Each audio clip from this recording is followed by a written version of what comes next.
بسم اللہ الرحمن الرحیم الحمد للہ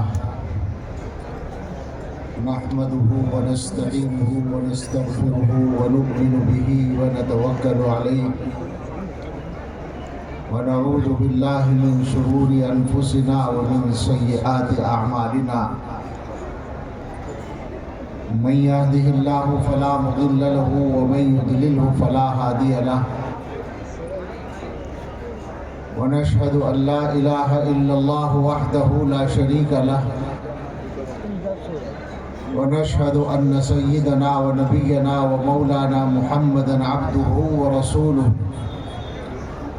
صلى الله تعالى عليه وعلى آله وأصحابه وبارك وسلم تسليما كثيرا أما بعد فأعوذ بالله من الشيطان الرجيم بسم الله الرحمن الرحيم هو الذي أرسل رسوله بالهدى ودين الحق ليظهره على الدين كله وكفى بالله شهيدا صدق الله العظيم عن سفيان بن عبد الله رضي الله عنه قال قلت يا رسول الله قل لي في الإسلام قولا لا أسأل عنه أحدا غيرك قال قل آمنت بالله ثم استقم أو كما قال عليه الصلاة والسلام سبحان ربك رب العزة عما يصفون وسلام على المرسلين والحمد لله رب العالمين اللهم صل على سيدنا محمد وعلى آل سيدنا محمد وبارك وسلم اللهم صل على سيدنا محمد وعلى آل سيدنا محمد وبارك وسلم اللهم صل على سيدنا محمد وعلى آل سيدنا محمد وبارك وسلم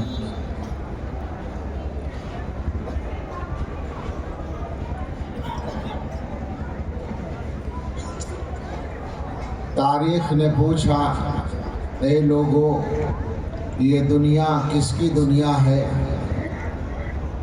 شاہی نے کہا یہ میری ہے، اور دنیا نے یہ مان لیا۔ پھر تخت بچھے ایوان سجے،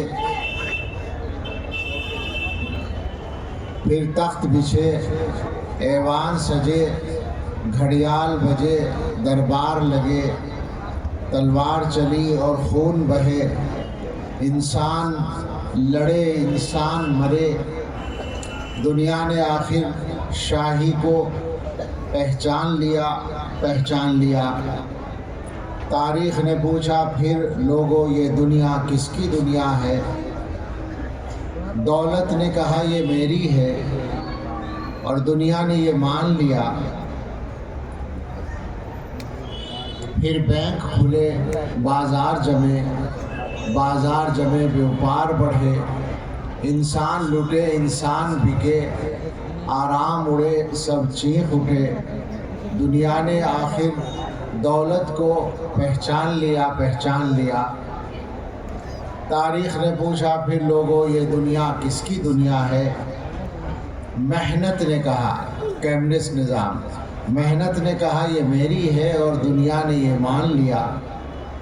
پھر روح دبی، پھر پیٹ بڑھے، افکار سڑے، کردار گرے، ایمان لٹے، اخلاق جلے، انسان نرے حیوان بنے۔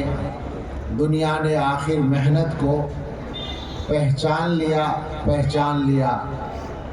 تاریخ نے پوچھا پھر لوگوں یہ دنیا کس کی دنیا ہے؟ مومن نے کہا اللہ کی ہے، اور دنیا نے یہ مان لیا۔ پھر قلب و نظر کی صبح ہوئی، ایک نور کی لے سی پھوٹ بہی، ایک خودی کی آنکھ کھلی، فطرت کی صدا پھر گونج اٹھی۔ دنیا نے آخر آقا کو پہچان لیا۔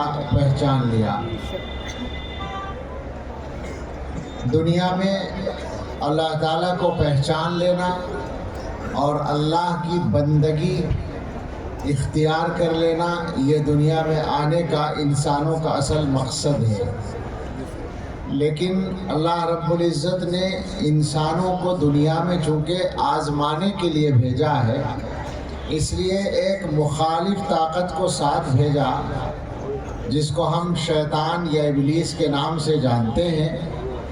وہ یہ طے کر کے آیا کہ اللہ کے زیادہ سے زیادہ بندوں کو اللہ سے برگشتہ کر کے جہنم میں پہنچانے کی کوشش کرنی ہے۔ تو یہ دونوں کام شروع سے چل رہے ہیں۔ شیطان اپنے نمائندوں اور کارندوں کے ذریعے انسانوں کو اللہ سے، اللہ کے دین سے، اللہ کے نام سے، اللہ کی عبادت سے، اللہ کی معرفت سے دور کرنے کے لیے محنت کرتا ہے، اور ادھر اللہ کے اچھے بندے اللہ کی طرف لانے کے لیے محنت کرتے ہیں۔ یہ جنگ جاری ہے، اور ہمارے زمانے میں اس جنگ کو کچھ نئے نئے وسائل مل گئے ہیں، جس کی وجہ سے ہر طرف آسانی بھی ہوئی ہے، مشکل بھی کھڑی ہوئی ہے۔ اور بنیادی طور پر یہ وسائل چونکہ ان طاقتوں کے ہاتھ میں اصلاً تھے جو شیطان کے لیے کام کرتی ہیں، لہٰذا انہوں نے ان کا استعمال زیادہ کیا ہے۔ اب صورتحال یہ ہے کہ دنیا میں امریکہ سے لے کر ہندوستان تک جن لوگوں کے ہاتھ میں طاقت ہے، جو طاقتیں فیصلے کرنے کا اختیار رکھتی ہیں، انہوں نے تہیہ کیا ہے، انہوں نے منصوبہ بنایا ہے، انہوں نے پکا ارادہ کیا ہے، وہ میدان میں اتر گئی ہیں اس مقصد کو پورا کرنے کے لیے کہ اللہ کے زیادہ سے زیادہ بندوں کو اللہ کے نام سے دور کر دیں، ایمان سے دور کر دیں، شرک میں مبتلا کر دیں۔ یہ کام ان کی طرف سے ہمیشہ ہوتا آیا ہے۔ ہمارے زمانے میں شاید بعض اعتبار سے رفتار تیز ہو گئی ہے اور اس کے راستے بہت سارے ہو گئے ہیں۔ اب چونکہ وقت کم ہے، میں اشارے ہی کروں گا۔ اس وقت جو ان کی طرف سے انسانوں کو ایمان سے دور کرنے کے لیے محنتیں ہیں، ان میں طرح طرح کے ان کے میدان ہیں جو انہوں نے باقاعدہ طے کیے ہیں۔ اس خوش فہمی میں ہم لوگوں کو نہیں رہنا چاہیے کہ ہمارے اصل معاملات سے، ہمارے عقیدوں سے، ہمارے مسائل سے، ہمارے اختلافات سے وہ لوگ واقف نہیں ہیں۔ انہوں نے تمام پہلوؤں کو سامنے رکھ کر اپنے منصوبے بنائے ہیں، لہٰذا ان کا مشن طرح طرح سے کام کرتا ہے دنیا میں۔ مثلاً وہ ایک طرف محنت کرتے ہیں اللہ کے بندوں کو دین کی تعلیم سے دور کرنے کے لیے، جیسے ابھی مولانا فیاض صاحب بیان فرما رہے تھے دین کی تعلیم کے بارے میں۔ مسلمان علماء ہزار محنت کریں، مسلمانوں کا تناسب مدرسوں کی تعلیم میں بڑھ کے ہی نہیں دیتا۔ کوئی نہ کوئی محنت تو ہے جو کام کر رہی ہے، سوچنے کی بات ہے۔ تو وہ کوشش کرتے ہیں کہ مدرسوں میں بچے نہ آ پائیں، اس کے بعد جہاں جاتے ہیں بچے وہاں ان کی کوشش ہوتی ہے کہ اس ماحول میں تعلیم بھی اور تربیت بھی اس انداز سے کریں کہ بچہ دین سے دور ہو جائے۔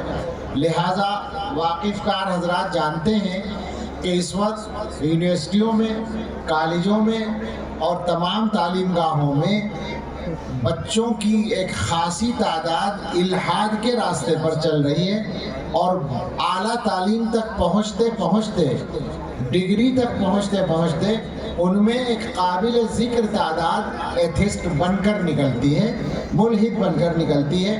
یہ الگ بات ہے کہ ان کا بیک گراؤنڈ صرف مسلمان نہیں ہے، مسلمان ان میں کم ہیں، لیکن یہ خوش فہمی نہیں ہونی چاہیے کہ مسلمان نہیں ہیں۔ اب اچھی خاصی مسلمانوں کی تعداد بھی اس میں شامل ہو رہی ہے کہ وہ اللہ کے منکر، مذہب کے منکر، دین کے منکر بن کر نکل رہے ہیں۔ یہ ان کا مستقل ایک میدان ہے کام کرنے کا، اس پر کام ہو رہا ہے۔ اس کے علاوہ دنیا میں ان طاقتوں کو جہاں جہاں موقع ملتا ہے، اور ان کو کہاں موقع نہیں ملتا، انہوں نے یہ کوششیں کی ہیں کہ دین کی تعلیم کو زیادہ سے زیادہ کمزور کر سکیں۔ میں اپنے وقت پہ ختم کروں گا، آپ درمیان میں کام نہ نکالنے کی کوشش کریں۔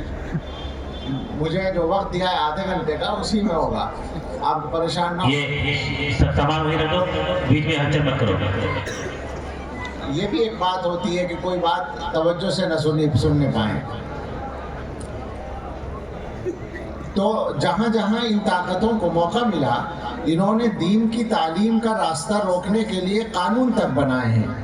مجھے یہ بات یاد ہے کہ 2003 میں جب عراق میں صدام حسین کی حکومت ختم ہوئی تھی اور امریکہ کی نمائندہ حکومت وہاں قائم ہوئی تھی، تو اس کے قائم ہونے کے 3 مہینے کے اندر کی بات ہے تقریباً، اخبار میں نے پڑھا تھا کہ حکومت نے، عراق کی حکومت نے یونیورسٹیوں کے جو اسلامک اسٹڈیز کے نصاب ہیں ان پر نظر ثانی کا حکم نامہ جاری کیا ہے.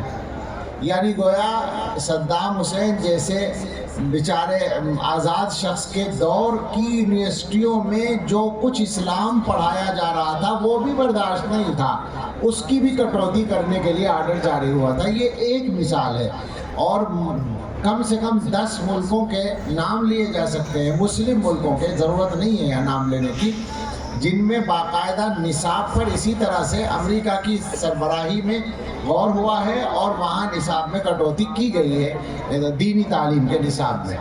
تو یہی معاملہ ہر جگہ ہے. اب ہمارے ملک میں یہ نوبت آئی ہے کہ ہماری حکومت نے تعلیمی پالیسی بنائی ہے، وہ تعلیمی پالیسی منظور ہو کر نافذ ہو گئی ہے، تفصیلی طور پر وہ عمل میں آہستہ آہستہ آ جائے گی، اور وہ ایسی ہے جن لوگوں نے اس کو پڑھا ہے وہ بتا سکتے ہیں کہ اس کے عملاً نافذ ہونے کے بعد زیادہ امکان اس بات کا ہے کہ مسلمان ماں باپ اپنے بچے کو اسکول سے آنے کے بعد روزانہ کلمہ پڑھوانے پر مجبور ہوا کریں. اسکول میں تو بھیجنا پڑے گا، لیکن جب بچہ آئے گا تو ماں باپ اس سے کہیں کہ بیٹے اسکول سے آ رہے ہو، اللہ جانے کون سی کفریہ بات تم سے کہلوائی گئی ہو، کلمہ پڑھ لو تاکہ تم دوبارہ مسلمان بن جاؤ. یہ ہو چکا ہے ہمارے ملک میں، باقاعدہ منظور ہو کر نافذ ہو چکا ہے. یہ حالات ہیں. ابھی جو تازہ ماحول ہے اس میں باقاعدہ کھلے طور پر شرک کی دعوت دی جا رہی ہے، شرکیہ نعرے لگانے میں شریک کرنے کی کوشش کی جا رہی ہے، اور ہم میں سے کچھ کمزور لوگ اس کا حصہ بھی بن رہے ہیں، اس کا شکار بھی ہو رہے ہیں. ایک عام مسلمان بھی یہ بات جانتا ہے کہ اللہ کے یہاں شرک کی معافی نہیں ہے. شرک سب سے بڑا ظلم اور سب سے بڑا جرم ہے. اس کے علاوہ ہر گناہ معاف ہو سکتا ہے، لیکن ہمارے اس ملک میں ماحول ایسا بنانے کی کوشش ہو رہی ہے اور اس کے لیے آڑ لی جا رہی ہے ملک سے وفاداری کی. عنوان بنایا جا رہا ہے اس کو، گویا کہ یہ دعویٰ ہو رہا ہے کہ جو یہ کرے گا وہی ملک کا سچا وفادار ہوگا. یہ حالات ہیں. بہت تھوڑا سا میں نے ایک ہلکی سی جھلک پیش کی ہے، اور میرا خیال ہے اتنی باتوں سے آپ لوگ خود بھی واقف ہیں اور اس سے زیادہ واقف ہیں.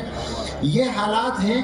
اب ان حالات میں ہمیں دیکھنا ہے کہ ہم کس طرح اپنا نقشہ ٹھیک کریں اور اپنے معاملات کو سدھاریں. تو 2-3 باتیں اس سلسلے میں عرض کرنی ہے. پہلی بار حاضری ہوئی ہے، بچپن سے نام سنا تھا، کیا تھا مولانا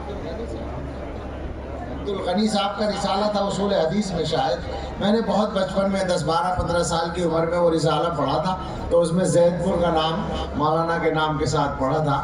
اس کے بعد ان حضرات سے رابطہ ہوا تو معلوم ہوا کہ زید پور تو ایک زندہ جگہ اب بھی ہے اور وہ ادارہ بھی زندہ ہے. تو یہ حاضری ہے، چند منٹ میں چند باتیں کہنے کا موقع ہے.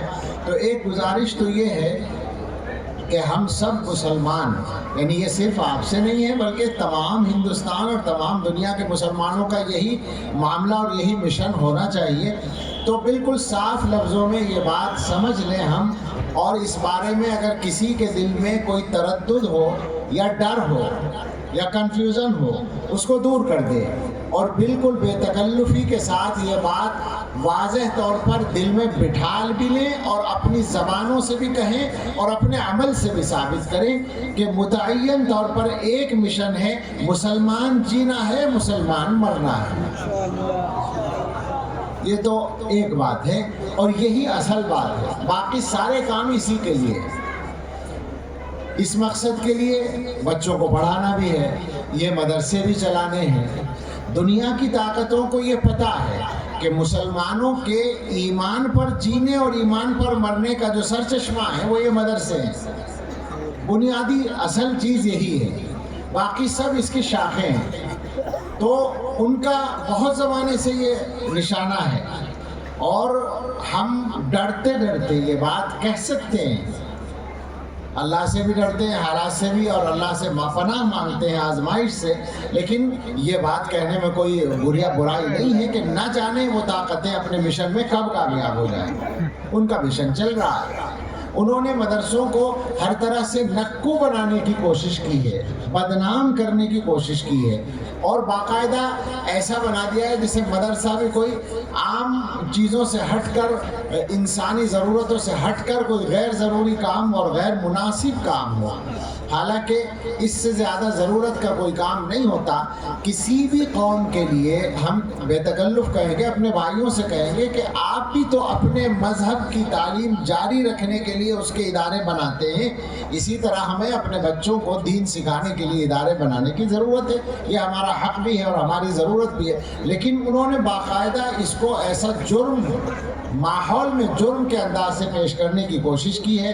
پہلے تو ہمیں دہشت گرد کہا جاتا تھا، دہشت گردی کا باقاعدہ مرکز دیوبند میں آ کر ایک وزیر نے بیان دیا تھا، آپ نے سنا ہوگا کہ یہاں پر ایک آتنک کا مندر ہے، دارالعلوم دیوبند جو ہے وہ آتنک کا مندر ہے۔ تو یہ سب وہ کرتے رہے ہیں، اب اس سے زیادہ خطرناک کام ہو رہے ہیں۔ دہشت گردی کا الزام تو چپکتا نہیں تھا، آسانی یہ تھی کہ چپکتا نہیں تھا، کہتے تھے بیوقوف بنانے کے لیے، اور چپکتا اس لیے نہیں تھا کہ مدرسے کھلی کتاب ہے۔ اگر دہشت گردی کہیں ہوتی ہے تو وہاں تو چھپ کر کوئی کام ہوتا ہے، ہمارے مدرسوں میں تو سب کچھ علم نشرہ ہے، سارا کچھ کھلا ہے۔ حد یہ ہے کہ عمارتیں کھلی ہیں، یعنی ہمارا جو سب سے بڑا مدرسہ ہے اس میں بھی 24 گھنٹے آپ کبھی بھی کہیں سے بھی گھس سکتے ہیں آسانی کے۔ آج تک ہم دارالعلوم کی ایسی چہار دیواری نہیں بنا سکے کہ جس میں کوئی آدمی پر نہ مار سکے، ابھی تک نہیں ہے۔ تو عام مدرسوں میں تو آپ دیکھ لیں بالکل دیواریں کھلی ہوئی ملیں گی، اور 80% مدرسے اسی طرح ہیں۔ تو یہ الزام تو نہیں چپکا، مگر انہوں نے اب دینی تعلیم کو باقاعدہ نشانہ بنایا۔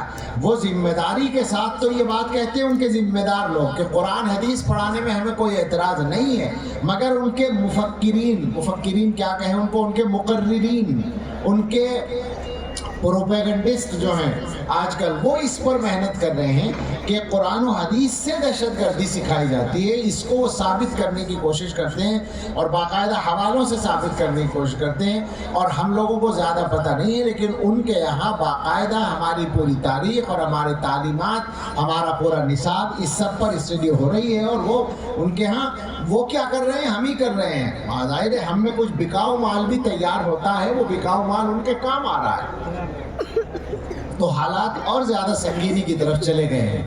تو ایک بات تو تھی بنیادی کہ ہمیں اپنا مقصد اور منزل واضح طور پر ہمارے ذہن میں ہونی چاہیے۔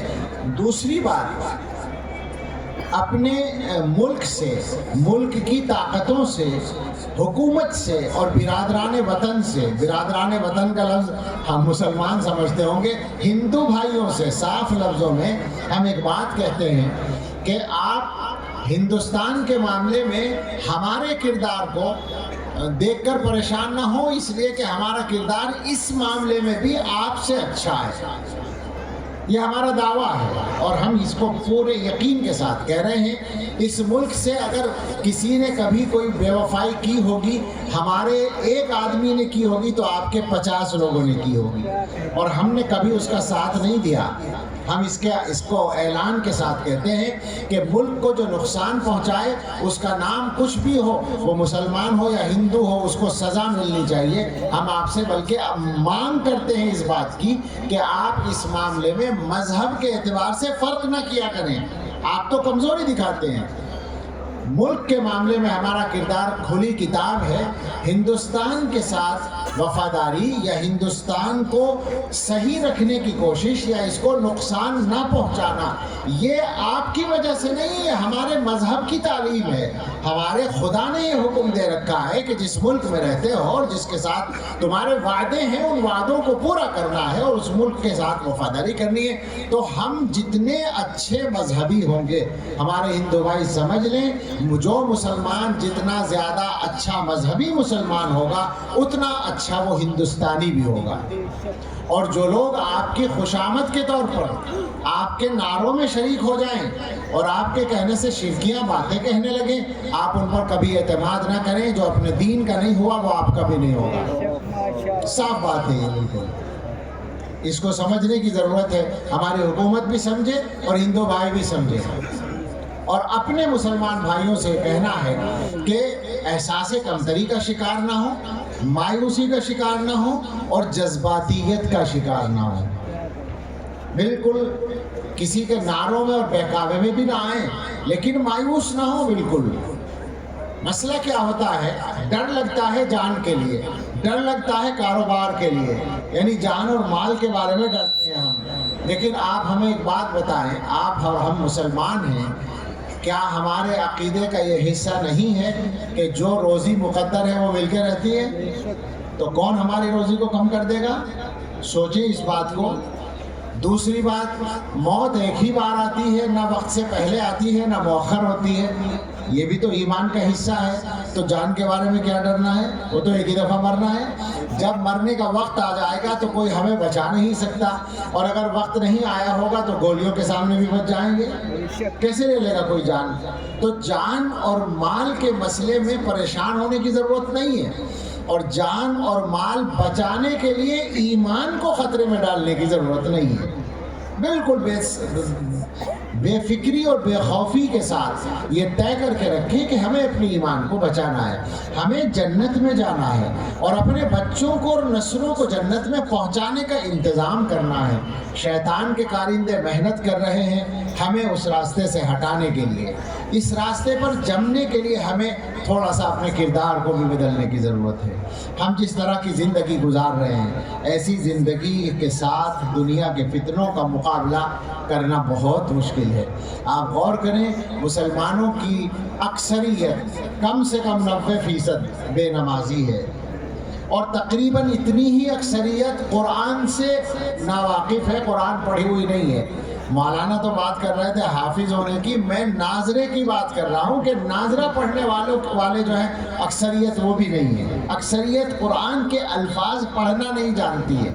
یہ ہم مسلمانوں کا معاملہ ہے. اور جہاں تک آپس کے معاملات کی بات ہے، معاشرت جس کو کہتے ہیں، تو ہم شاید غیروں کے ساتھ تو اچھے ہیں لیکن اپنے آپس کے معاملات میں بہت گڑبڑ ہے. آج کل میں بہت سی جگہ یہ بات کہتا ہوں، نئی جگہ کہنے میں تکلف سا ہوتا ہے لیکن کوئی حرج نہیں صحیح بات کہنے میں، کہ آپ ذرا اپنے گھروں کے نظام پر نظر ڈال لیں. کیا واقعی گھروں کے اندر ہمارے شریعت چلتی ہے؟ انصاف چلتا ہے؟ غور کریں اس بات پر. ہم اپنے گھر والوں پر روزانہ 2-4 مرتبہ ہمیں غصہ آتا ہوگا، بیوی پر، شوہروں کو. خیال ہے کبھی نماز پہ بھی آتا ہے، قرآن نہ پڑھنے پہ بھی آتا ہے، سب دنیا ہی کے کاموں پہ ہوتا ہے نا.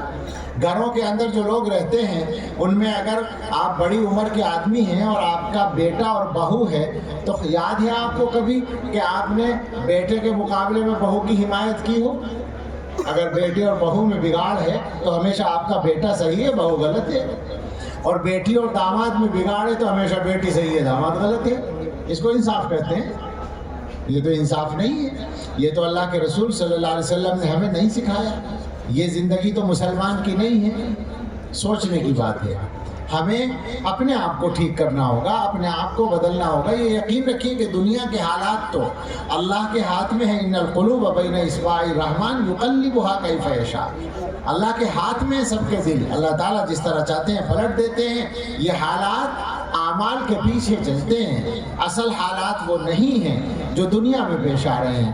مجھے شرم آتی ہے مگر بغیر تکلف کے جگہ جگہ کہتا ہوں، ہندوستان کے تقریباً ہر کونے میں جا کر میں نے گزشتہ کئی سالوں میں ہر بیان میں پوچھا ہے. آپ سے بھی ذکر کر رہا ہوں، اگر نہ ہو تو بتا دیجئے گا. کوئی جگہ ایسی ملے جہاں کے مسلمان سودی قرضے میں مبتلا نہ ہوں؟ یہاں تو نہیں ہے.